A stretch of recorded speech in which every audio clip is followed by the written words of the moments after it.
Hello, welcome to this episode of Criminal Mischief, the art and science of crime fiction. I'm DP Lyle. Today I want to talk about DNA and twins. It's been a hot topic, and what brought this about was a couple of weeks ago at Left Coast Crime up in Vancouver. We had a great panel on medicine and thriller writing and crime writing and all of that stuff. And at the end, when the question and answer thing it became almost laughable that all of the questions came to me and were asked about DNA and identical twins and how they were distinguished, et cetera, et cetera. And like I said, it became kind of funny. And it was a very disjointed discussion. And I'm not sure that even everyone there who was listening understood everything that was going on because, like I said, it was disjointed. So I thought I would address that because I think this is critical to crime writers to understand how DNA works, and particularly in identical twins. You know, you've all read the stories where the identical twin shows up at the 11th hour, and he's the one that really did the crime. Don't do that. It's cliche, and no one's going to buy it anyway because, well, it's too easy. So, but there are situations, both in real life and in crime fiction, where these things can come from and where identical twins can muddy the picture. Um, it was felt for many years that the DNA of identical twins was, well, identical. And that makes sense. If you look back at the genetics of how we are all formed, when the sperm and the egg get together, they form a fertilized egg. All right, half the DNA comes from mom and half comes from dad. Okay, fine. And then those cells divide and go on and differentiate and become you. Um, Now, if two eggs and two sperms are fertilized at the same time, these are called twins. But remember, they come from different eggs and they come from different sperms, and they are two different separate people, just as if they had been born 10 years apart. They're twins only because they are in the womb at the same time and are born at the same time. But their genetic differences is that of any brother and sister or brother and brother or sister and sister pair. They can be different sexes. You can have male female twins. Everybody knows this, but they're fraternal twins.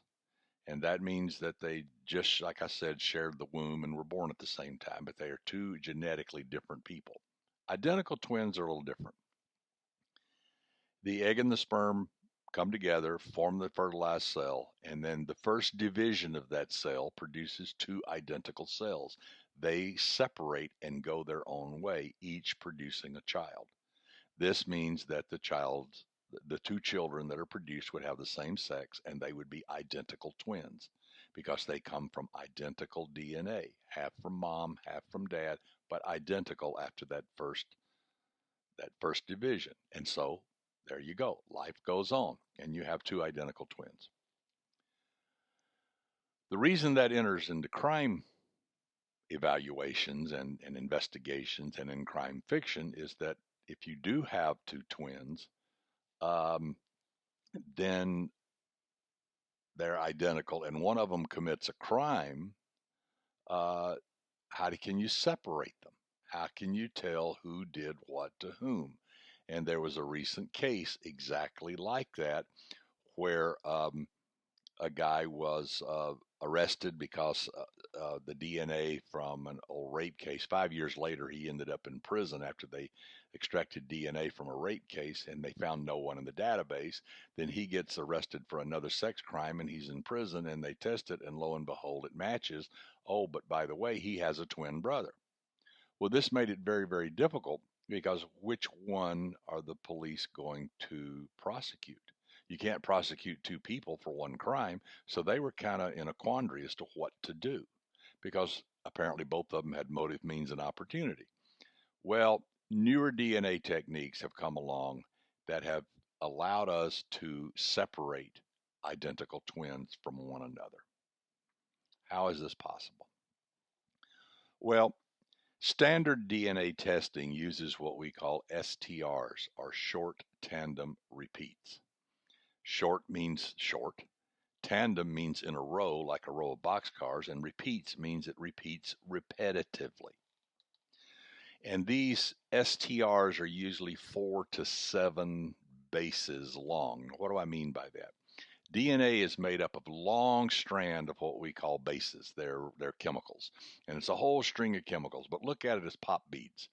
So they're made up of 10 million pop beads long. And what you're going to do is go into that pop bead string and cut out a section of it. We call that a loci, or a locus is singular. And that's an area that we're going to look at. And we're going to identify a pattern of pop beads, 4 to 7 long. Now, the alphabet for DNA is 4 letters, but let's say they're red, green, yellow, and orange. And you're going to find a combination of, say, red, green, orange. Those 4. When you see that combination together, that's what you're trying to identify.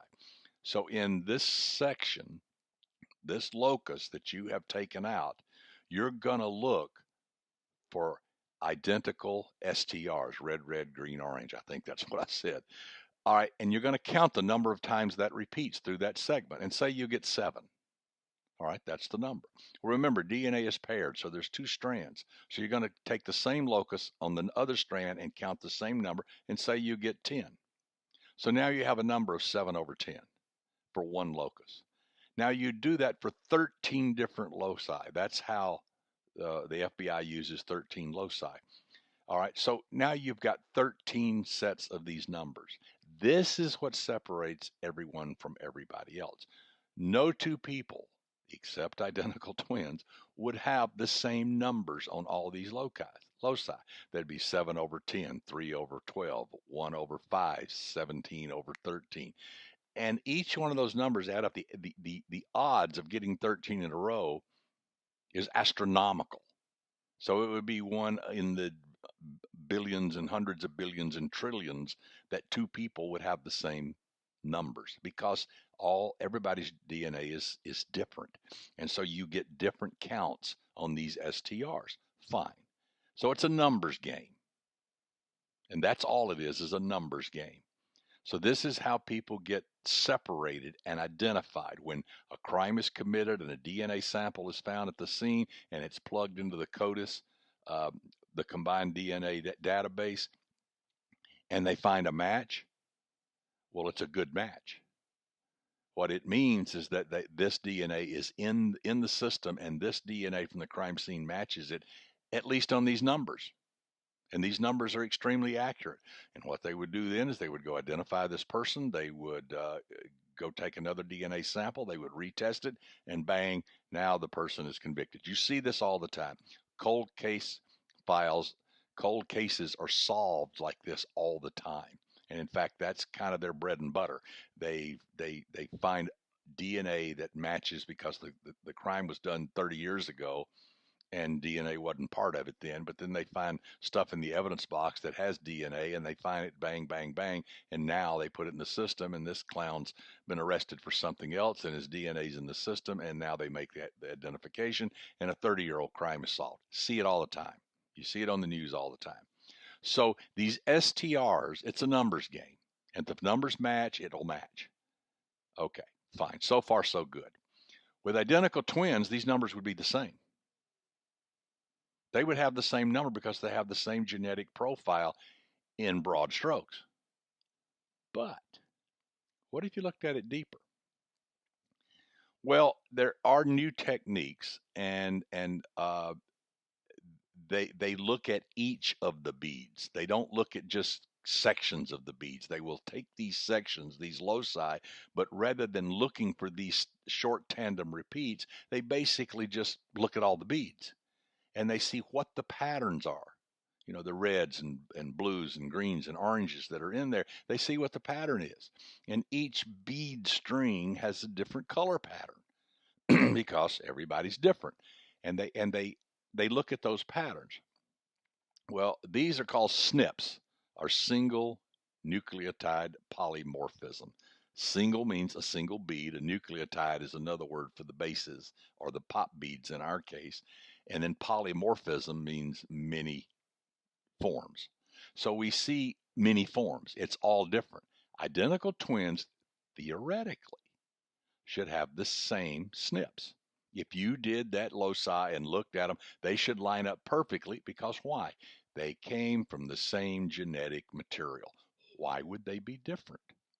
Now, me and you would be different, and you and your fraternal brother and sister would be different, and you and your next door neighbor would be different, and everybody on the planet would be different because everybody has a different DNA makeup.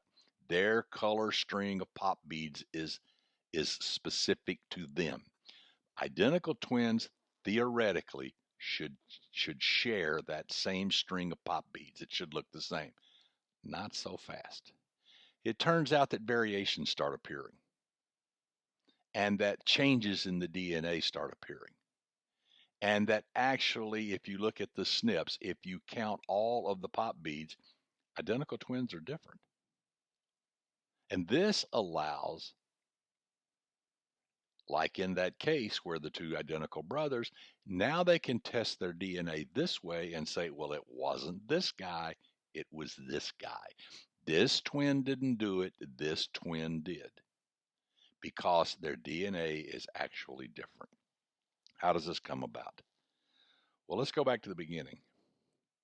That cell that we talked about, the first fertilized egg, single cell, splits into two, and those two separate and go on their way, each producing an identical twin. Okay. What happens to a single cell? What happens when we develop? When a fertilized egg, how does it become a human?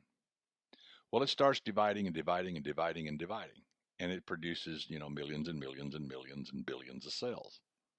And at first, they're all the same and they're all doing the same thing. They're just kind of sitting there growing into this big blob. But sooner or later, they got to grow up and they got to decide what they're going to be when they grow up. In other words, we're not just a big blob. That was a great movie, but we're not just a big blob. Um, we're made of hearts and lungs and kidneys and bones and skin and brain matter and nerves and blood vessels. And all of these come from these cells. So the cells, you've heard the term stem cells, and they're also called pluripotential, which means they're pluri means plural or multiple, and potential means they have the potential to be. All these cells are pluripotential, and they can become what they want to be or what they need to be. And so some of them start evolving, and some of these masses of cells, these tissue precursors, if you will, start developing toward hearts and lungs and bones and eyeballs and stuff like that. Okay. So this is going on all the time, and this is one of the miracles of how we came about from two little cells and became humans. Uh, but that's how it works. And these cells differentiate into different types of cells that will have different anatomical and physiological functions as the organism, in this case humans, is formed. Well, a lot of things happen during this process. As these cells start dividing and dividing and dividing and dividing, they do this by transcription, where uh, uh, the two-stranded DNA inside the cell, you may remember this from high school biology, splits apart, and then each side attracts more bases, more of those pop beads, to match up to their opposite. And so you end up creating two identical strands of DNA. Then the cell pinches in the middle and separates apart, and you've got two cells that are exactly alike. So one becomes two, two becomes four, four becomes eight, et cetera, et cetera. But sometimes this transcription process isn't perfect, and errors start creeping in. Things don't transcribe perfectly. There's typos. We're all familiar with that, aren't we? There's typos in the manuscript, and things start changing. And then those are passed on to their next cells, and more typos appear, and they passed on to their cells, and more typos are appeared. So pretty soon, the DNA of the two twins are different. Now, They function the same. The genetic makeup is usually pretty much the same. So they're going to have blonde hair and blue eyes and be 6'2" and be able to play the piano exactly the same, because all those things are in the genetics and their genes, which only makes up about 4 or 5% of the DNA. The rest of it's what we call junk DNA. So they're going to pretty much be exactly the same and look the same and walk and talk the same, etc. But in their genetic profile, there's going to be differences. So that's during the pre-birth and the developmental stages that all of these things creep in. But what about later? What about after you're born? Does your DNA change? Sure it does. These transcription things, as the body turns over its cells all the time, even your bones are torn down and rebuilt.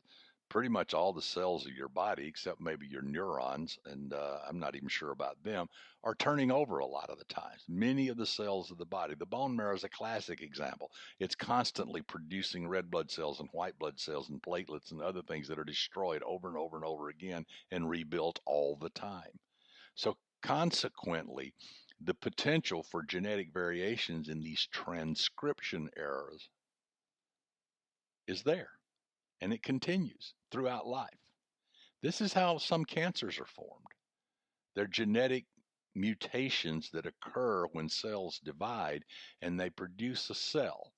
Now, sometimes this happens all the time, and that cell is not compatible with life, and it just dies off and is consumed by the body and recycled, disappears, and a better cell is built. But what if it can survive, but it's different? What if it produces something that's not healthy? What if it grows out of control and becomes a big mass in the brain? We call these tumors or cancers or adenomas or whatever, depending on the cell type and its level of malignancy and all of that. But so these genetic changes are happening all the time. Well, it happens this alters your DNA profile. And so this would happen to twins. It happens to everybody. But at the end of the day, twins start with identical twins start with identical DNA. That first division is probably pretty clean. But after that, things start changing. And it changes during the developmental stages as the embryo grows and as it develops into a full formed infant, um, capable of life. Um, these changes occur, and they occur after death too.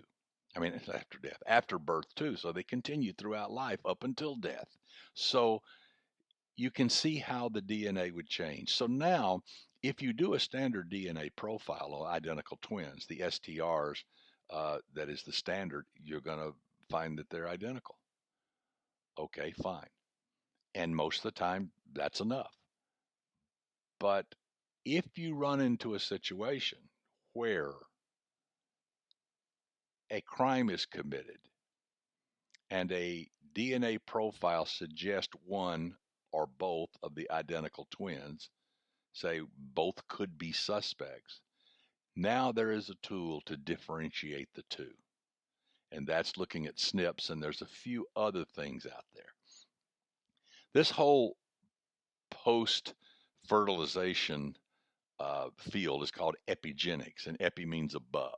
Like the epicardium is the outer layer of the heart, and the epidermis is your outer layer of skin. So epi means above, and genics means genetic.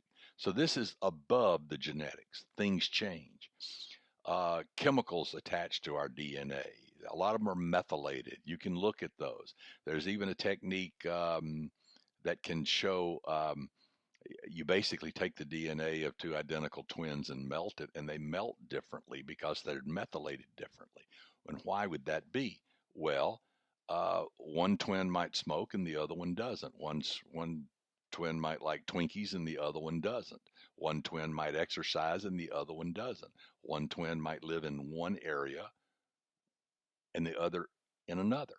So they're constantly exposed to different environmental things, everything from bacteria to viruses to secondhand smoke to smoking themselves to the foods they eat to whether they're in the sun or not, et cetera, et cetera. It goes on and on and on. So consequently, outside forces work on their DNA and make these epigenetic changes, because it's not just that they have these methyl radicals that are attached to some of their genetic material. This can sometimes alter the material itself, just like I discussed, so that the transcription process is altered in some way. And at the end of the day, the DNA is different. There's also a link I'm going to put up in the show notes of this thing about a very rare case of Australian semi identical twins. This is exceedingly rare, and I think only a couple, maybe a few more, have been identified in the history of the world. What happens here is that a single egg is fertilized by two sperm. So when they get in there and the fertilization takes place, actually it produces three different strands of DNA pairs, and then these go on and start developing. And then they separate. And so one twin, well, in this case, I think both twins had mom's DNA, and each twin had their own separate DNA from the father. In other words, two different sperm, because all of them are different. That's why we have everybody's different on the planet, because each egg and each sperm's a little different. Well, now you've got two egg DNA things that are paired up with two separate sperm DNA strands. And so you basically have different DNA. And so, but they are identical twins. They came from a single fertilized egg, but they had two different dad inputs, if you will. And so now they grow and they only share 70, 80, 90% of their DNA. They don't share 100% because they have different dad DNA. And so they become what's called semi-identical twins. It's fascinating stuff. Like I said, there's a link there. On the show notes, there's also some links to the case I talked about and to how to understand all of this. But at the end of the day, the take-home message for writers in all of this is that, number one, don't have the identical twin appear at the 11th hour and get the accused off the hook and solve the crime for your wonderful, brilliant sleuth. That's stupid and cliche, and nobody's going to like it. They're going to hate you for it because it's been done. But it doesn't mean that identical twins cannot enter the story and cannot be part of the story. Just don't have them appear at the 11th hour. And in real life, same situation. Where the cops are always looking for the bad guy. And if it's an identical twin, they're looking for a way to say which twin did it. And now they have the tools to do that. So look at this, and I hope this inspires some story ideas. Again, not too cliche-ish, but I hope it does. But I think you can see the beauty of genetics. Last thing, one of the questions that was asked was, if they did your DNA profile when you were 10 and then redid it when you were 50, would it be different? And the answer is yes, it probably would be. Now, maybe not in the STRs if they just do the standard DNA fingerprinting, but if they did the SNPs where they count everyone, of course, because your DNA has been altered throughout your life. Who knows? You may develop a DNA defect, a transcription process that leads to you having leukemia later in life or some other disease. Or it may just be hidden in there somewhere, and when they do the SNPs, they can say, well, this is different. That's an interesting concept, and it's interesting as to how this will play out and whether if this is a defense, so to speak. So if someone committed a crime 30 years ago and now their DNA said, but that wasn't me, well, the STRs are pretty much going to say that it was you, because literally only you'd have to have 1 trillion people for someone else to have your STR profile. And that pretty much is enough for the courts. But could it be argued, well, let's do the SNPs. See, that's not me. It's different. This hadn't been hammered out. And this is an intriguing future endeavor. So, DNA and twins, a great topic, a great subject, and I hope you've enjoyed this. And like I said, there'll be show notes on my blog and my website, so go there, and there's links to a lot of this stuff. And so until then, have a good day, and I'll see you next time on Criminal Mischief.